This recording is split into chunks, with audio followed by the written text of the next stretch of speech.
Hello friends, welcome to Radha Tailoring Vlogs. ரொம்ப நாளுக்கு அப்புறமா டெய்லரிங் routines எல்லாம் வருது. ஸோ எனக்கு வந்து டைம் இல்லை, ரொம்ப விசேஷம், கோவில் பொங்கல் அந்த மாதிரியெல்லாம் போயிட்டு வீடியோ போடுறதுக்கே டைம் இல்லை. சரி ஓகே அப்படின்னு சொல்லிட்டு தான் அந்த கிளிப்ஸ் எல்லாம் ஆட் பண்ணி இன்றைக்கி வந்து ஒரு லாங் வீடியோவோ போஸ்ட் பண்ணியிருக்கேன். கோவில் ஃபங்க்ஷன், அதுக்கப்புறம் வீடு புண்ணியாச்சுன்னா இடையில வந்து தைக்கிறது. ஸோ வீடியோ எடுக்கிறதுக்கே டைம் இருக்கிறது இல்லை. ஸோ இந்த இப்போ தைச்சிட்டு இருந்த ப்ளவுஸ் பார்த்திங்கன்னா ஒரு இது ரிஹர்சல் பார்க்குறக்காக ஒன்று வந்து ட்ரை பண்ணி பார்க்குறாங்க. அது கரெக்டாக இருந்துச்சுன்னா நெக்ஸ்ட் ப்ளவுஸ் கொடுக்குறேன்னு சொல்லியிருக்காங்க. ஸோ அதுக்காக நிறைய காஃபி, நிறைய அன்ஹெல்த்தி ஃபுட்ஸ் வெளியில் சாப்பிட்டது, இதெல்லாமே சேர்ந்துட்டு வீட்டுக்கு வந்தால் ஒரே தூக்கம் தான்.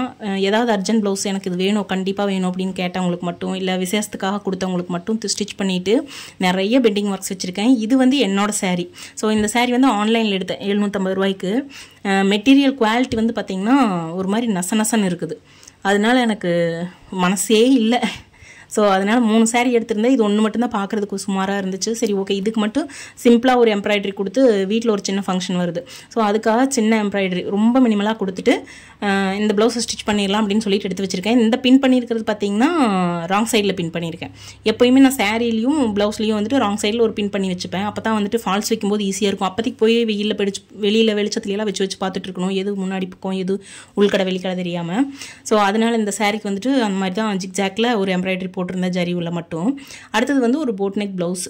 ஸோ இதுக்கு வந்து ஃபஸ்ட்டு இந்த மாதிரி கேன்வாஸில் வச்சு திருப்பிக்கிட்டோம் அப்படின்னா நமக்கு வந்து ப்ளவுஸில் அட்டாச் பண்ணுறதுக்கு ஈஸியாக இருக்கும். ஸோ அதுக்கப்புறமா இடையில மேரேஜ் ஃபங்க்ஷனும் இருந்துச்சு, எங்கள் வீட்டு ஃபங்க்ஷனே. ஸோ அதுக்கப்புறம் நைட்டு வந்து கொஞ்சம் தைக்கிறது. ஸோ அதனால தான் வந்துட்டு எனக்கு வீடியோ எடுக்கிறதுக்கே டைம் இல்லை. எடுத்து வச்சுருந்த வீடியோவும் பார்த்திங்கன்னா நிறைய அந்த டெய்லரிங் வந்து கிளாஸ் போயிட்டுருக்குல்ல, அந்த வீடியோவும் ஸ்டோர் ஆகுது. ஸோ அதனால் நம்ம எடுக்கிற வீடியோ வந்துட்டு ஒரு 20 நிமிஷத்துக்கு மேலே ஸ்டோர் பண்ண முடியறதில்ல, நிறைய வீடியோஸ் இருக்கிறதுனால. அதை வந்து ஒரு பென்ட்ரைவில் மாற்றிட்டு தான் நான் வீடியோவை எடுக்கணும். ஸோ அந்த என்னோடய ப்ளவுஸ்க்கு வந்து எம்ப்ராய்டரி போட்டு முடிச்சுட்டு அதை வந்து ஸ்டிச்சிங் பண்ணி வச்சிடலாம். ஏன்னா ஃபங்க்ஷன் அன்றைக்கி வந்து நான் பண்ணவே மாட்டேன், கண்டிப்பாக எனக்குன்னு பண்ண மாட்டேன். ஸோ அதனால் அப்பப்போ எடுத்து முன்னாடி நாள் நைட்டு வந்து ஃபங்க்ஷனுக்கு போக வேண்டியது, அப்புறம் நைட்டு வந்து கட்டிங் போட்டு வைப்பேன். அப்புறம் அடுத்த நாள் ஃபங்க்ஷனுக்கு போயிடுவேன். நைட் வந்து கொஞ்சம் ஒரு முதுகு பின்னாடி பக்கம் மட்டும் ஸ்டிச் பண்ணுவேன். அந்த மாதிரி மட்டும் என்னோடய ப்ளவுஸ் ஃபினிஷ் பண்ணிவிட்டேன் இப்படி ஒரு வழியாக. இது வந்துட்டு இது ஒரு கஸ்டமரோடது. ஸோ இதுக்கு வந்து கைக்கு ப்ளீட்ஸ் மட்டும் வச்சு கொடுக்கணும் அப்படின்னு சொல்லியிருந்தாங்க. ப்ளீட்ஸ் மட்டும் வச்சா போதும் அப்படின்ட்டு. ஸோ அந்த ப்ளவுஸ் கட்டிங் போட்டு வச்சுட்டு எங்கள் வீட்டு ஃபங்க்ஷனுக்காக குட்டியாக 2-3 எல்லாம் எடுத்துகிட்டு வந்தேன். எங்கள் வீட்டுக்கு அப்புறமா அந்த ஃபங்க்ஷனுக்கு வைக்கிறது எல்லாம் எடுத்துகிட்டு வந்தேன். கிட்டத்தட்ட பார்த்திங்கன்னா இதெல்லாம் ஹோல்சேலில் கொடுப்பாங்க, பக்கத்து கடையில் இருக்குது. ஸோ அதனால் வெயிட்டு பொறுத்து கொடுப்பாங்க ரேட்டு. ஒரு விளக்கு பார்த்திங்கன்னா ஒரு 50 ரூபா 60 ரூபா அதுக்குள்ளே தான் வரும். ஸோ இதெல்லாம் வந்துட்டு நான் கட்டிங் போட்ட ப்ளவுஸோட பிட்டு. அப்பப்போ நான் இந்த ப்ளவுஸ் தைக்கிறனோ அதோட பிட்டெல்லாம் எடுத்து வச்சுருவேன். ஒரு 2 மாதம் 1 மாதத்துக்கு அந்த மாதிரி எடுத்து வச்சுருப்பேன். ஸோ அதில் வந்து ஒரே ஷேடில் இருக்கிறத மட்டும் தனியாக எடுத்து வச்சுட்டு இருந்தேன். ஒரு 30-50 அந்த மாதிரி சேர்ந்துச்சு அப்படின்னா நான் வந்துட்டு அதை கொண்டு கடையில் கொடுத்துட்டு வந்துடுவேன். அவங்களா ஃப்ரீ டைம் இருக்கிறப்ப எடுத்து வச்சுருப்பாங்க. 2 நாள் கழிச்சோ ஒரு நாள் போய் வாங்கிட்டு வந்துடுவேன். ஃபோன் பண்ணுவாங்க, எடுத்து வச்சுட்டு ஃபோன் பண்ணுவாங்க, நான் போய் நூல் வாங்கி வந்து வச்சுக்குவேன். இப்படி பண்ணும்போது எனக்கு வந்து நூல் பஞ்சமே இருக்காது. ஸோ இந்த கலர் வந்து என்கிட்ட இல்லை அப்படின்னு ரொம்ப ரேராக தான் ஏதாவது கலர் என்கிட்ட இல்லாமல் இருக்கும். இல்லைனா 3-4 பாக்ஸில் எந்நேரமும் நூல் இருந்துக்கிட்டே இருக்கும், பெரிய கடை மாதிரி. அவங்களே ஷாக்காக பார்ப்பாங்க, நிஜமாவே இந்த பொண்ணு இவ்வளோ தைக்குதா அப்படிங்கிற மாதிரி பார்ப்பாங்க.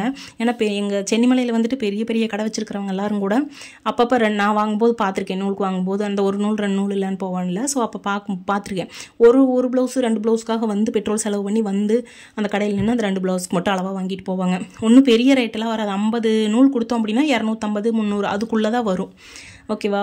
அப்படி எடுத்து வச்சுக்கிட்டோம் அப்படின்னா நமக்கும் பெரிய செலவெல்லாம் இல்லை. ஒரு ப்ளவுஸோட காசு நூலுக்கு போட்டோம் அப்படின்னா 1 மாதம் 2 மாதத்துக்கு நம்மளுக்கு நூலே தேவைப்படாது. ஏன்னா நம்மளுக்கு திரும்ப ஒரே கலர் அப்படி தான் வரும், ரிப்பீட்டடாக தான் வரும். ரொம்ப ரேராக தான் இல்லாத கலர் வரும்.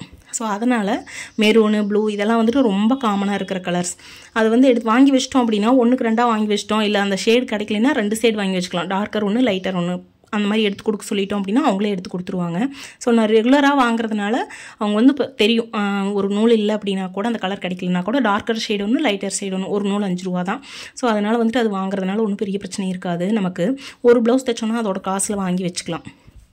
ஸோ அந்த மாதிரி நூல், ஹூக்கு, டிசி மார்க்கர் எல்லாமே வந்து ஒன்று ஸ்டாக் வச்சுருப்பேன், ஒரு பாக்ஸ். ஸோ அப்போ வந்து டெய்லியும் கடைக்கு போகிற வேலை இருக்காது. கடைக்கு போகிறதுனா இங்கேருந்து பெட்ரோல் செலவு பண்ணிட்டுலாம் போகணும், அதை யோசிக்கிறதே இல்லை யாருமே. இப்போ வந்து இதில் வந்து பைப்பிங் கொடுக்கணும். ஸோ அதுக்கு வந்து மெஷர் பண்ணி எழுதி வச்சுக்குவேன் நான். ஏன்னா டெய்லியும் கொஞ்சம் ஒரு பிட்டாக தைக்கிறதுனால மறந்துடும்ல எவ்வளோ வேணும் அப்படின்னு சொல்லிட்டு மறுபடியும் ஒரு கலந்துட்டு இருக்கணும். அதனால் ஃபுல் பைப்பிங் வந்து நம்மளுக்கு எவ்வளோ தேவைன்னு சொல்லிட்டு 45 இன்ச்சுக்கு தேவைப்படுது. கை, கழுத்து சுற்றளவு இதெல்லாம் சேர்த்து 45 இன்ச்சுக்கு தேவைப்படுது. மேலே ஒரு 5 இன்ச் 10 இன்ச் சேர்த்து கட் பண்ணிக்குவேன். இதெல்லாம் பைப்பிங் கிளாத் எல்லாம் எடுத்து வச்சுட்டேன். நீ அடுத்தது வந்து பைப்பிங் கிளாத்து ஸ்டிச் பைப்பிங் மட்டும் ரெடி பண்ணி வச்சிட்டேன் அப்படின்னா அப்புறம் டைம் கிடைக்கும்போது அடுத்தது அட்டாச் பண்ணி வச்சுக்கலாம். ஸோ அந்த மாதிரி பண்ணி வச்சுக்குவேன். எல்லா பீஸுமே ஜாயின் போடுறதுலேருந்து எல்லாமே கட் பண்ணி வச்சுருவேன். அப்போ தான் வந்துட்டு நம்மளுக்கு டென்ஷன் இருக்காது. ப்ளவுஸை கையில் எடுத்ததுக்கப்புறமா அதுக்கு பத்தலை இதுக்கு பத்தலை அப்படின்னு சொல்லிட்டு நான் இந்த பேஸ்கட் வந்து இதுக்குன்னே யூஸ் பண்ணுறேன். கட்டிங் போட்டு அதுக்குள்ளே வச்சிட்டோம் அப்படின்னா அதில் நூல், பைப்பிங் கிளாத்து, பைப்பிங் த்ரெட் எல்லாமே பக்கத்தில் இருக்கும். ஸோ அதனால் ஈஸியாக எடுத்துக்கலாம் அப்படின்னு சொல்லிட்டு அந்த க்ரீன் கலர் ப்ளவுஸ் ஸ்டிச் பண்ணல அவங்களோட தான் இந்த சுடிதாரும். இப்போ இது வந்து நல்லா மடமடன்னு நிற்கிது. ஸோ அதனால் இந்த சுடிதார் அளவு வச்சுட்டு ஃபஸ்ட்டு கட்டிங் போட்டுட்டு இதை வச்சு நான் அடுத்த சுடிதார் வந்து கட்டிங் போட்டுக்குவேன். இதில் வந்து ஒரு சின்ன டிப்ஸ் சொல்கிறேன். இது வந்து கரெக்டாக இருக்குது அப்படிங்கிறதுனால இது வந்து கரெக்டான அளவுலேயே நம்ம கட் பண்ணிக்கலாம். அவங்களோட அளவு எதுவோ அதே அளவில் கட் பண்ணிக்கலாம். இதுவே சிந்தட்டிக் மெட்டீரியல் அப்படின்னா ஒரு 1/4 இன்ச் கம்மியாக கூட கட் பண்ணலாம் உள்ளே வச்சு. இப்போ இதெல்லாம் வந்துட்டு சிந்தட்டிக் மெட்டீரியல். ஸோ இதே அளவு கட் பண்ணிக்கலாம், இல்லைனா உள்ளே வச்சு கட் பண்ணிக்கலாம். இது வந்து பெரிய பிரச்சனையெல்லாம் வராது. அடுத்தது வந்துட்டு ஒரு பியூர் காட்டன் இந்த பேண்ட்டு. ஸோ அதனால் வந்துட்டு ஒரு 1/2 இன்ச் சேர்த்தே கட் பண்ணணும். தண்ணியில் போட்டால் கண்டிப்பாக ஷிங்க் ஆகும்.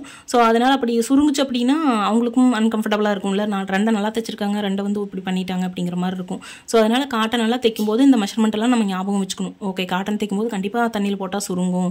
ஸோ அதை சொல்லியே கொடுத்துடலாம். ஏன்னா போட்டு பார்க்கும்போது இப்போ போய் போனதையும் வாங்கினது உடனே போட்டு பார்ப்பாங்களா, அப்போ வந்து கொஞ்சம் லூஸாக தான் இருக்கும். அப்போ வந்து தண்ணியில் போட்டால் கரெக்டாக இருக்குமா அப்படின்னு சொல்லிட்டு கொடுத்துடலாம். இப்போ வந்து ஆம்ஹோல் மெஷர்மெண்ட் எழுதி வச்சுட்டேன். இது என்னத்துக்கு எழுதி வச்சிருக்கேன் அப்படின்னா ஸ்லீவ் கட் பண்ணும்போது நமக்கு தேவைப்படும். ஸோ அதனால் வந்து எழுதி வச்சுருக்கேன்.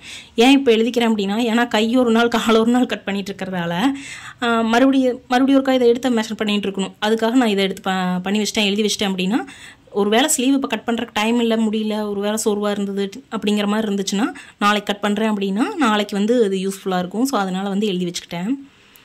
இந்த மார்க்லாம் போட்டு வச்சிட்டோம் அப்படின்னா எல்லா பீஸ்லையும் மார்க் போட்டு அந்த எஃப்னு போட்டு ரவுண்ட் பண்ணியிருக்கேன்ல, அது வந்து ஃப்ரண்ட் பீஸ்ன்னு அர்த்தம். கை வந்து குடஞ்சுட்ருப்பேன் அந்த நேரம். எஃப்னு போட்டு ரவுண்ட் பண்ணியிருந்தேன் அப்படின்னா அது கை குடஞ்சாச்சுன்னு அர்த்தம். ஸோ இடையில வந்து மழை வேறு பெய்யுது. ஒரு மாதிரி வெளியிலேயே சுற்றிட்டு இருந்ததுக்கு நல்ல மழை இந்த வருஷம் நல்லா இருந்துச்சு. பயங்கர இடி மின்னலோட சூப்பராக இருந்துச்சு. நான் நைட் வந்து எல்லா டிசைனெல்லாம் எடுத்து வச்சுட்டு படுத்துருந்தேன். காலையில் வந்து எந்திரிச்ச உடனே பேட்டர்ன் போட்டு வச்சிடணும் அப்படின்னு சொல்லிட்டு எடுத்த டிசைனெல்லாம் நைட்டெலாம் படுக்கும்போது அந்த லைட் வெளிச்சத்துலேயே டிசைன்லாம் பண்ணிகிட்டு இருந்தேன். ஸோ இதுக்கு வந்து இந்த மாதிரி எம்ப்ராய்டரி போடலாம் அப்படின்னு சொல்லிட்டு. ஆனால் அதை போட்டது எதுவுமே போடுறதுக்கு டைம் இல்லை. எந்திரிச்சு கண்ணை முழிச்சு பார்க்கும்போதே வந்துட்டு நல்ல வெயில் வந்துருந்தது. ஸோ அதுக்கப்புறம் தான் நான் வந்து ப்ளவுஸ் கட்டிங்கே போட்டேன். சரி ஓகே, உனக்கு ஒரு பேட்டர்ன் போட்டு கொடுத்துட்றேம்மா அப்படின்னு சொல்லிட்டு ஒரு பேட்டர்ன் ப்ளவுஸ் கட் பண்ணிகிட்ருக்கேன்.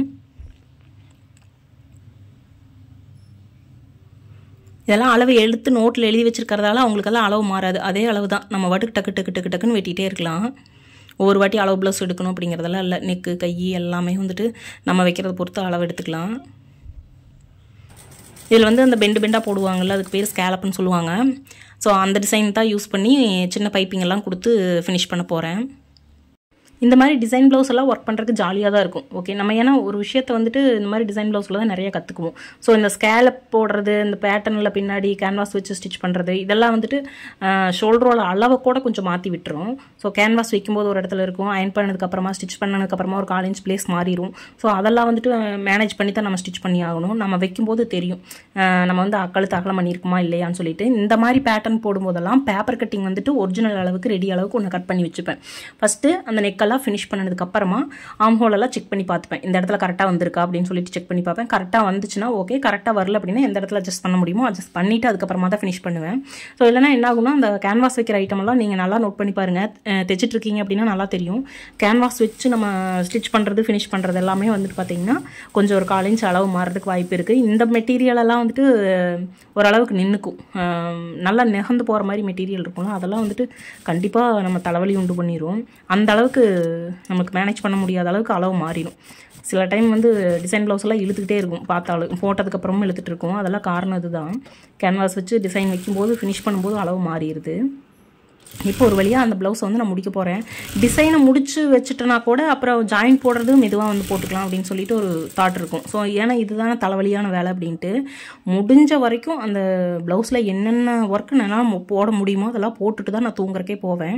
ஸோ இந்த மாதிரி வந்துட்டு சின்ன பஃப் கொடுத்து ப்ளீட்ஸ் கொடுத்து இந்த மாதிரி டிசைன் எல்லாம் கொடுத்து, அதுவும் வந்து நாட்டில் வந்துட்டு கொஞ்சம் லென்த்தாக கேட்டாங்க. எவ்வளோ லென்த் வேணும்னு தெரியல. சரி, அதனால் ஒரு 4 இன்ச் லென்த் அதிகமாக கொடுத்து அங்கங்கே முடிச்சு போட்டு விட்டுட்டேன். இது வந்து கொடுத்த நூல்லாம் வந்துருச்சு. ஸோ இந்த மாதிரி சுற்றி கொடுத்துருக்காங்க புதுசாக எடுத்தவங்க போல். இந்த மாதிரி வெளியில் துணியை சுற்றி கொடுத்துருக்காங்க நூலை இழுத்து. இல்லைன்னா ரெகுலர் எடுக்கிறவங்க வந்து இந்த பைப் மாதிரி இருக்குல்ல அதுக்குள்ளே அந்த துணியை சொருகி கொடுத்துருவாங்க. நமக்கு வந்து வெளியில் எடுத்து பார்க்கும்போது கலர் கரெக்டாக எடுத்து கொடுத்துருக்காங்களான்னு தெரியும். இப்போ எடுத்து காமிச்ச கலரெல்லாம் வந்துட்டு ஏதோ கலரை மாற்றிட்டாங்க போல், ஷேடு மாறி இருந்தது. அதனால் அதை மட்டும் நான் நேரில் போய் நின்று வாங்கிக்கணும்.